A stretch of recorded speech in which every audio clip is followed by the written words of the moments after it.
வணக்கம் ஃப்ரெண்ட்ஸ். இப்போ நம்ம டெய்லி 5 கொஸ்டின் ஜிகே பார்த்துக்கிட்டு இருக்கோம்ப்பா. ஃபஸ்ட்டு வந்து நம்ம பாலிட்டி பார்த்துட்டோம், அப்புறம் நம்ம எக்கனாமிக் பார்த்துட்டோம். இன்றைக்கி வந்து நம்ம ஐஎன்எம் பார்க்க போகிறோம்ப்பா. அது வந்து 19ஆம் நூற்றாண்டின் சமூக சீர்திருத்த இயக்கங்கள்ங்கிற லெசனை வந்து இது ஃபுல்லாக ஓரளவுக்கு கவர் ஆகிற மாதிரி நம்ம கொஸ்டின் செட் பண்ணியிருக்கோம்ப்பா. உங்களுக்கு ரொம்ப யூஸ்ஃபுல்லாக இருக்கும், பார்த்துக்கோங்க.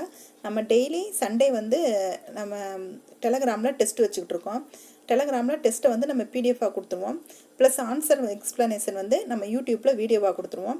வேணுங்கிறவங்க அதை யூஸ் பண்ணிக்கோங்க. இப்போ வாங்க நம்ம இந்த 19ஆம் நூற்றாண்டின் சமூக சமய சீர்திருத்த இயக்கங்களில் என்னென்ன கொஸ்டின் இருக்குன்னு பார்க்கலாம். ஃபஸ்ட்டு கொஸ்டின் பாருங்கள். எத்தனை இணைகள் சரியானவை? ராஜாராம் மோகன் ராய் அவர்கள் வந்து பிரம்ம சமாஜம், தேவேந்திரநாத் தாகூர் வந்து ஆதி பிரம்ம சமாஜம். அதாவது தேவேந்திரநாத் தாகூர் எந்த மாதிரி ஆதி பிரம்ம சமாஜம்னா, ராஜாராம் இறந்த பிறகு பிரம்ம சமாஜத்தை வந்து அவங்க தலைமை ஏற்றிருப்பாங்க.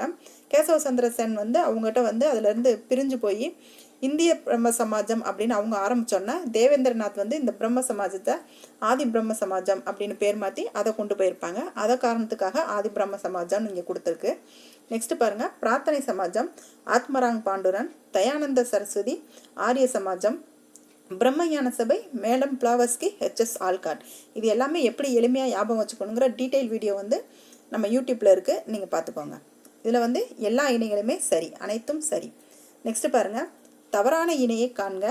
இந்த ஃபுல் லெசனை கவர் பண்ணணுங்கிறதுக்காக எடுத்த கொஸ்டின்ங்கிறதுனால உங்களுக்கு இயர்ஸு அந்தந்த இயக்கம்லாம் நிறைய இருக்கிற மாதிரி இருக்கும். இதை ஒன்ஸ் நீங்கள் பார்த்துட்டு லெசனை படித்தீங்க அப்படின்னா உங்களுக்கு ரொம்ப எளிமையாக இருக்கும்.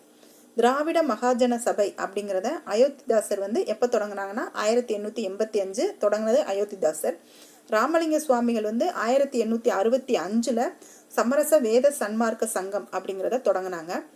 நெக்ஸ்ட் ராமலிங்க சுவாமிகள் பாருங்க, இதே இதில் 1866 அனைத்து மக்களுக்குமான இலவச உணவகத்தை வடலூரில் நிறுவினார் அப்படிங்கிறாங்க. நெக்ஸ்ட்டு சர் சையத் அகமது கான் அவர்கள் 1875 அலிகார் முகமது ஆங்கில ஓரியண்டல் கல்லூரி அப்படிங்கிற கல்லூரியை தொடங்கினாங்க அப்படிங்கிறாங்க. இதில் எது தவறு அப்படின்னு பார்த்தீங்கன்னா, ராமலிங்க அடிகள் வந்து 1866 இலவச உணவகத்தை வந்து வடலூர் நிறுவினாங்கிறது தவறு. ஏன்னா 66 ஒடிசா பஞ்சம் வந்திருக்கும். அதுக்காக வேண்டி அவங்க அதுக்கு அடுத்த வருஷம் 1867 வந்து அவங்க தொடங்கியிருப்பாங்க. மித்த எல்லாத்துக்குமே இயர்ஸும் தொடங்கினவங்களும் சரிதான்ப்பா, அது பார்த்துக்கோங்க. நெக்ஸ்ட் பாருங்க. ஐயன்காளி 1907 சாது ஜன பரிபாலன சங்கம் அப்படிங்கிற சங்கத்தை தொடங்கினவங்க ஐயன்காளி. ஜோதிபா பூலே 1852 ஒடுக்கப்பட்டோருக்கான முதல் பள்ளியை வந்து பூனேல தொடங்கினாங்க. இது எல்லாமே இயர்ஸோட யார் தொடங்கினாங்க, எந்த வருஷம் தொடங்கினாங்கன்னு உங்களுக்கு தெளிவாக தெரியணுங்கிறதுக்காக எல்லாமே தொகுத்து கொடுத்ததுப்பா. இதை நீங்கள் யூஸ் பண்ணிக்கோங்க. அது எக்ஸ்பிளனேஷன் கொடுத்துருக்கோம் பாருங்க. 1866 இல்லை, 1867.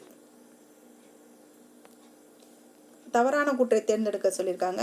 ஜீவன் என்பதே சிவன் அப்படிங்கிறது ராமலிங்க அடிகள். மனித குலத்திற்கு தொண்டு செய்தல்னு சொன்னது யாருன்னா விவேகானந்தர். ஸ்ரீ நாராயண தர்ம பரிபாலன யோகம் அதை யார் தொடங்கினாங்கன்னா நாராயணகுரு. பர்துன்ஜி நவ்ரோஜி அவங்க என்ன சொன்னாங்கன்னா ரஷ்னுமாய் மஸ்தயாஸ்தைன் அப்படிங்கிற பார்சி சீர்திருத்த சங்கம் அப்படிங்கிறது வந்து தொடங்கினாங்க.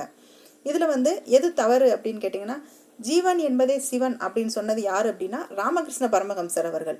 ராமலிங்க அடிகளாருங்கிறவங்க வள்ளலார் அவர்கள் தான் ராமலிங்க அடிகளார். இந்த ஜீவன் என்பதே சிவன் சொன்னது ராமகிருஷ்ண பரமஹம்ச அவர்கள். சரிங்களா? எக்ஸ்பிளனேஷன் கீழே கொடுத்துருக்கோம்ப்பா, பார்த்துக்கோங்க. நெக்ஸ்ட் வந்து அயோத்திதாசர் வந்து நமக்கு யூனிட் 7 வருவாங்க. ப்ளஸ் நமக்கு தமிழ்நாடு கலாச்சாரத்தில் வந்து பண்பாடு கலாச்சாரத்தில் வந்து அயோத்திதாசர் வந்து மெயின் ரோல் ப்ளே பண்ணுவாங்க. நம்ம புக்கில் அயோத்திதாசர் எங்கே இருந்தாலும் விட்டுறாதீங்க, கவனமாக படிச்சுக்கோங்க. கண்டிப்பாக அவரை பற்றி 1 or 2 கொஸ்டின் கண்டிப்பாக வருஷம் வந்துடும்.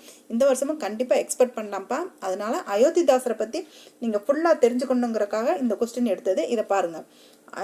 அயோத்திதாசரும் ஜான் ரத்தினம் அப்படிங்கிறவங்க 2 பேரும் சேர்ந்து திராவிட கழகம் என்ற அமைப்பை வந்து 1882 வந்து நிறுவனாங்க. திராவிட மகாசன சபை அப்படிங்கிறத 1885 நிறுவுறாங்க. இந்த திராவிட மகாசன சபையின் முதல் மாநாட்டை வந்து நீலகிரியில் 1891 நடத்துகிறாங்க. 1898 இலங்கைக்கு சென்று பௌத்தத்தை தழுவுறாங்க. 1899 சாக்கிய பௌத்த சங்கம் நீலகிரியில் நிறுவனார் அப்படிங்கிறாங்க. நெக்ஸ்ட் பாருங்க. 1907 ஒரு பைசா தமிழன் என்ற வார பத்திரிகை தொடங்கினாருங்கிறாங்க. இதில் இந்த 5th ஒன்று தான்ப்பா ராங்கு. சாக்கிய பௌத்த சங்கம் அப்படிங்கிறத அவங்க சென்னையில் நிறுவியிருப்பாங்க. எப்போ நிறுவியிருப்பாங்கன்னா அதுவும் 1898 தான். இலங்கைக்கு சென்று வந்து பௌத்தத்தை தழுவிட்டு உடனே அந்த வருஷமேவும் அவங்க சாக்கிய பௌத்த சங்கம் அப்படிங்கிறத சென்னையில் வந்து நிறுவியிருப்பாங்க. அதுதான் ராங்கு. நீங்கள் பார்த்துக்கோங்க, கீழே எக்ஸ்பிளனேஷனோட கொடுத்துருக்கோம். நெக்ஸ்ட்டு பாருங்கள், தவறானவற்றை தேர்ந்தெடுக்க. அன்னி பெசன்ட் வந்து நியூ இந்தியா காமன்வெல்த் அப்படிங்கிற பத்திரிகை வந்து நடத்தினாங்க.